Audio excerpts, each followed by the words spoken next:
Bienvenidos vividores.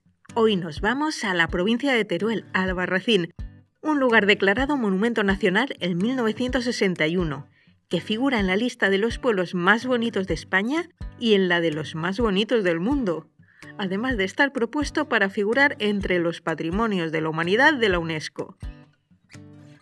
Enclavado en una hoz del río Guadalaviar, el mismo río Serrano que cambiará de nombre al cruzar Teruel para convertirse en el Turia, rodeada de paisajes extraordinarios como los pinares de Rodeno o los enclaves que dejan los ríos Cabriel y Blanco, el pueblo te cautivará nada más verlo. El reconocible color anaranjado que tinta todo el conjunto, que se encuentra protegido por montañas y por una muralla de tiempos islámicos, y que convertirán el lugar en casi inexpugnable. La recuperación y conservación de su patrimonio coloca a Albarracín merecidamente en las listas de lugares singulares, bella y a la vez llena de historia y de historias. Albarracín es uno de los rincones más visitados de Aragón. Las formas caprichosas de sus casas intramuros, con balcones irregulares y estructuras colgadas, creadas para sacar todo el provecho al poco espacio edificable, te permitirá admirar algunos rincones espectaculares y muy curiosos. Vámonos juntos a conocer Albarracín. Soy Cruz Gabaldón, viajera que disfruta la vida y narradora de historias, y estás en otra página del diario de una vividora.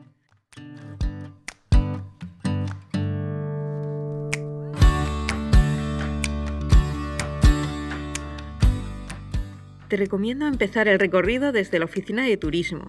Sube por la cuesta de Teruel, que luego se convertirá en calle Asagra. Pasarás junto al edificio Escolapios, que hoy es un hotel, y también por delante de la llamada Casa de la Brigadiera. Continuando la calle te sorprenderá un gran edificio de fachada de azulete, que rompe la uniformidad anaranjada de la calle. Es la Casa de los Navarro de Arzuriaga. Según la tradición local, esta casa se pintó al estilo andaluz de la época para satisfacer los deseos de la joven esposa de uno de los señores, para que la muchacha no echase tanto de menos su tierra. Se colocaron también rejas y macetas con geranios en las ventanas.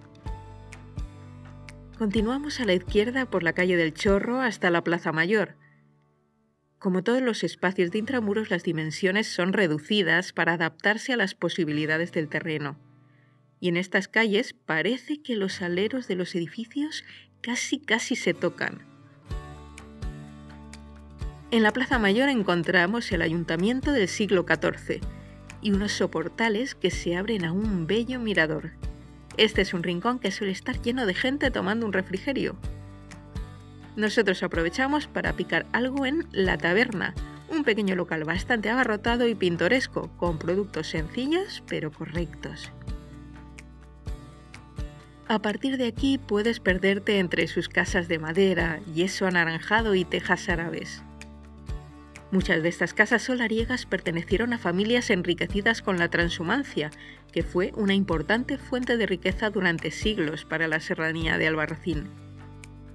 Puedes empezar subiendo por la calle Santiago, que te llevará a pasar junto a la Casa de la Julianeta, el edificio más singular y más fotografiado de Albarracín, en el que tendrás que esperar turno para conseguir hacerte una fotografía. La típica es la esquina enmarcada por el arco del Portal de Molina. Unos pasos más adelante, a la derecha, tienes el inicio de la subida a las murallas de Albarracín. Si has decidido realizar ese recorrido, este es uno de los puntos de acceso. Si continúas por la calle Palacios, encontrarás unas vistas excelentes desde esa parte de la ciudad. Este barrio tiene su origen en las construcciones que mandó edificar Pedro III de Aragón, para prepararse para el invierno mientras mantenía el asedio a la ciudad. Volviendo en dirección hacia la Plaza Mayor, por la calle paralela, un par de escaleras nos permiten bajar hasta la calle Portal del Agua. En este punto se encuentra el Rincón del Abanico y el Portal del Agua, una de las antiguas puertas de la ciudad, la que daba acceso al río por el lado sur, y otro de los rincones más fotografiados de Albarracín.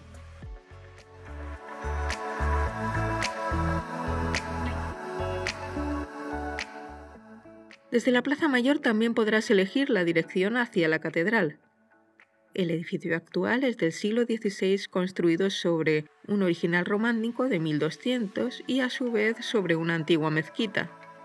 En esta zona se encuentra también el Palacio Episcopal, el Museo Diocesano y un amplio mirador.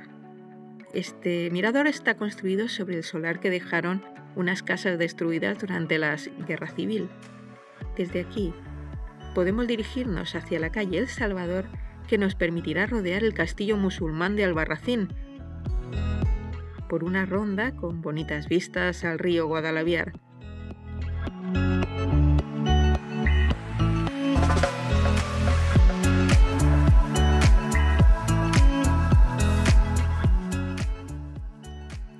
Al finalizar esta ronda alrededor del castillo, puedes dirigirte a la Torre de Doña Blanca, que marca la ubicación del cementerio de Albarracín y también de la iglesia de Santa María, el primer templo cristiano de Albarracín.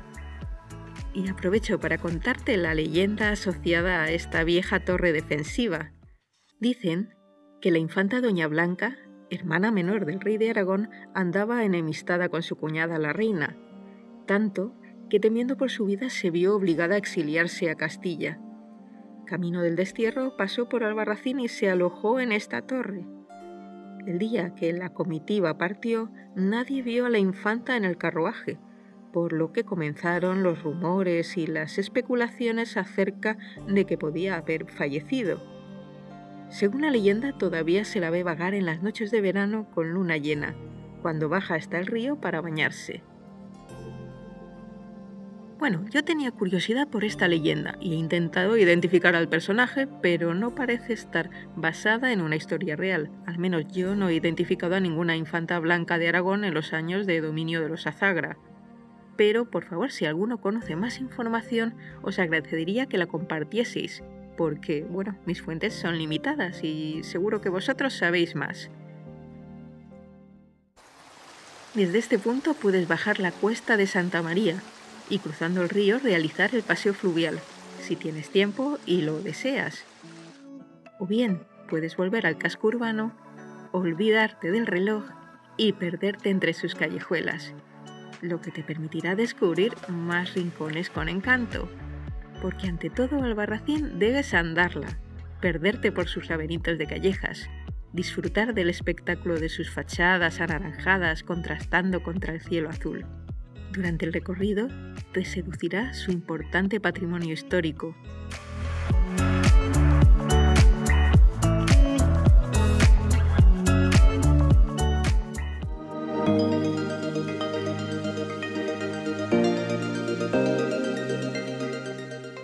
Albarracín se encuentra a unos 35 kilómetros de Teruel, en el sur de la provincia y en el centro de la comarca serranía de Albarracín. La forma habitual de llegar es con vehículo propio, ya que hay muy pocas opciones en transporte público.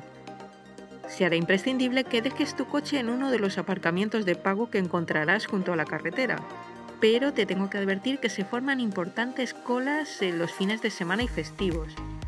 El pago se realiza con parquímetro y mejor si llevas preparadas monedas. Otro dato sobre el aparcamiento es que no se permite la pernocta en ellos. El lugar tiene una merecidísima fama, de modo que es muy conocido y está muy concurrido. En cualquier época del año encontrarás gran número de visitantes, lo que complicará la logística, si quieres alojarte, comer o incluso para aparcar, en especial en festivos y fines de semana. Algunos monumentos como la catedral o el castillo solo se visitan en tour guiados, de modo que si quieres acceder a esos interiores, infórmate de los disponibles en la oficina de turismo.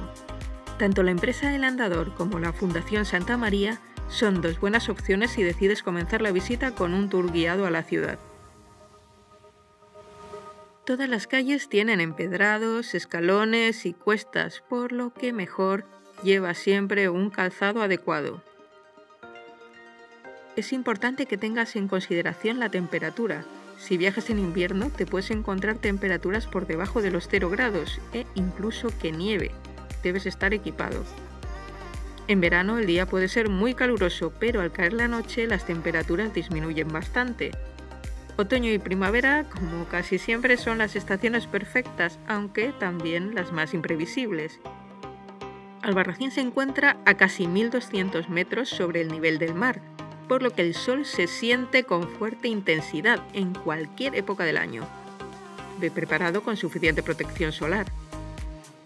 Si eres amante del turismo activo, estás de enhorabuena porque la zona tiene muchas propuestas de este tipo, desde escalada, que es una de las más populares, barranquismo, paseos en globo, a opciones más tranquilas como el trekking o los paseos a caballo. Los alrededores cuentan también con gran riqueza micológica, de modo que los amantes de buscar setas también estarán contentos. Toda la provincia de Teruel tiene una situación espectacular para observar las estrellas. Pero si además acudes en verano podrás disfrutar de la contemplación de la Vía Láctea y las lluvias de estrellas, las Perseidas, con muy poca interferencia lumínica. Reconozco que es una de mis cosas favoritas que hacer en esta provincia. De verdad que es una maravilla. Un consejito. Si tienes intención de subir a la muralla, tienes por delante una buena cuesta. Te recomiendo que lo hagas a las horas en que el sol no está en lo más alto. Lo ideal sería empezar con esta visita al principio de la mañana cuando estés aún fresco y, si es verano, evitar las horas de máximo solar. No te vas a encontrar ninguna sombra en el recorrido. Aunque se trata de un camino un poquito pedregoso, la recompensa pues son unas fantásticas vistas panorámicas de la ciudad desde la parte más alta del cerro. Recuerda, si realizas la ruta en verano, en especial, lleva contigo agua, gorra y protección solar.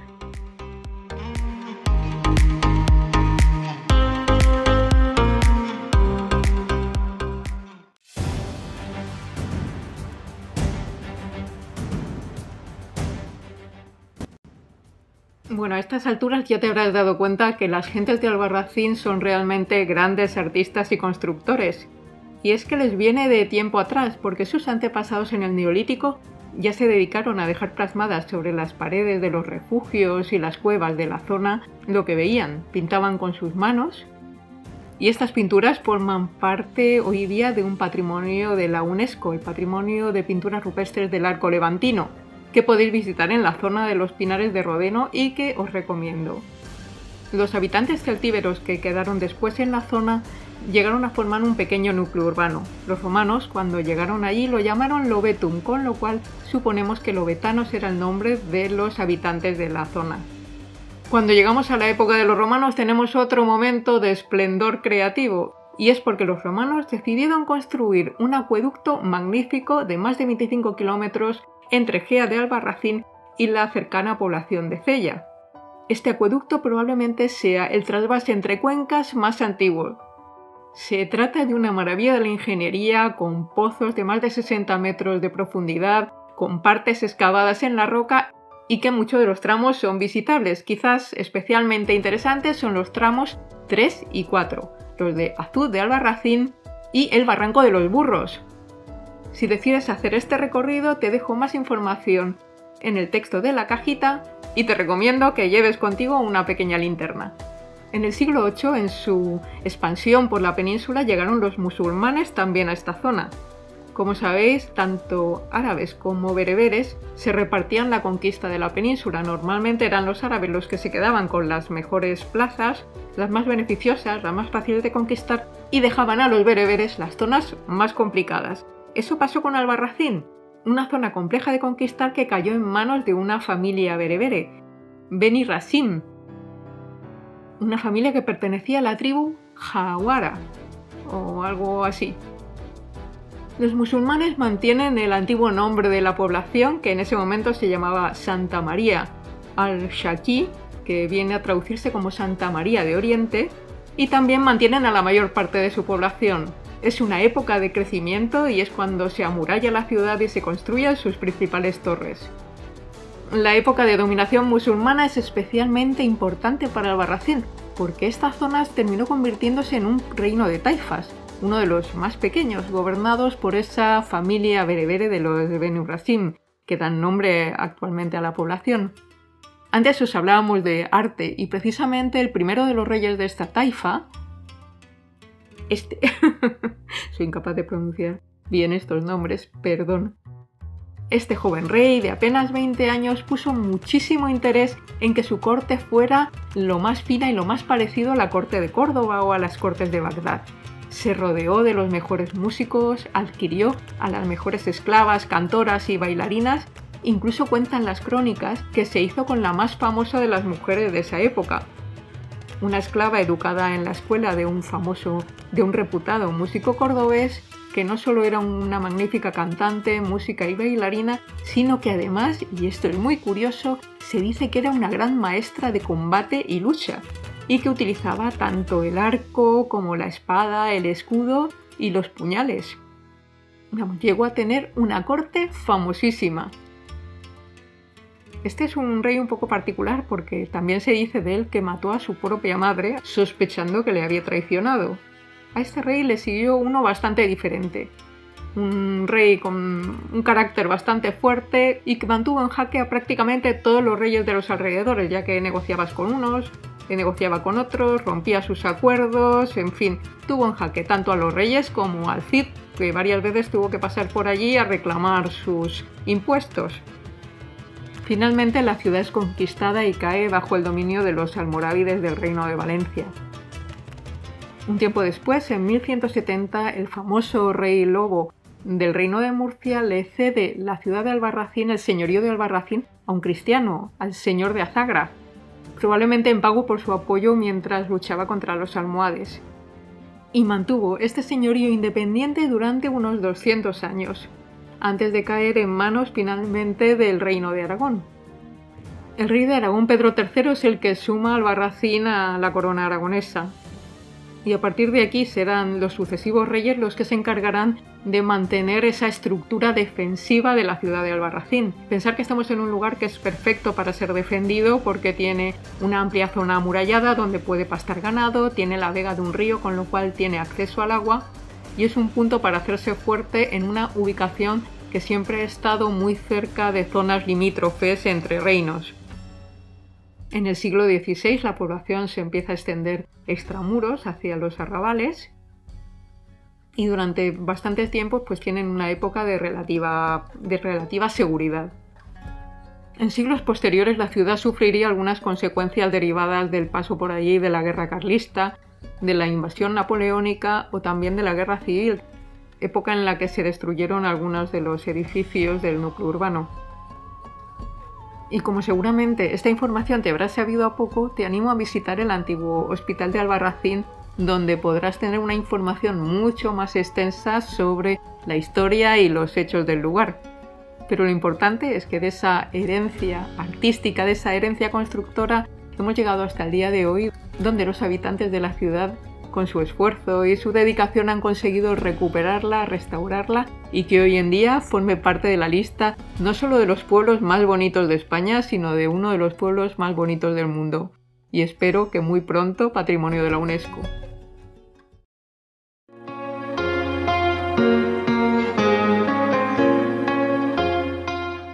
Si vas a estar unos días por la zona, te sugiero algunas opciones de rutas o lugares que te pueden interesar. Los Pinares de Rodeno, un espectacular paisaje de pinada rodeado de paredes de arenisca roja con formas singulares. En esta zona se encuentran desperdigadas cuevas con pinturas rupestres. Los senderos que recorren las cuevas están señalizados y las pinturas son accesibles. Nacimiento del río Tajo, a unos 38 kilómetros de Albarracín. Y desde ese punto además podrás hacer varias rutas. Cascada del Molino de San Pedro en el río Cabriel, el Barranco de la Hoz y Cascada de Calomarde, un recorrido de 8 kilómetros de ida y vuelta siguiendo el río Blanco y cruzando varias pasarelas metálicas, la presa de los Ahogados, que en invierno se congela, y el puente de la Toba. Muy interesante también el acueducto romano de Gea de Albarracín, unos 25 kilómetros de acueducto nada menos, de los cuales 9 están excavados a pico y pala en la montaña por los romanos.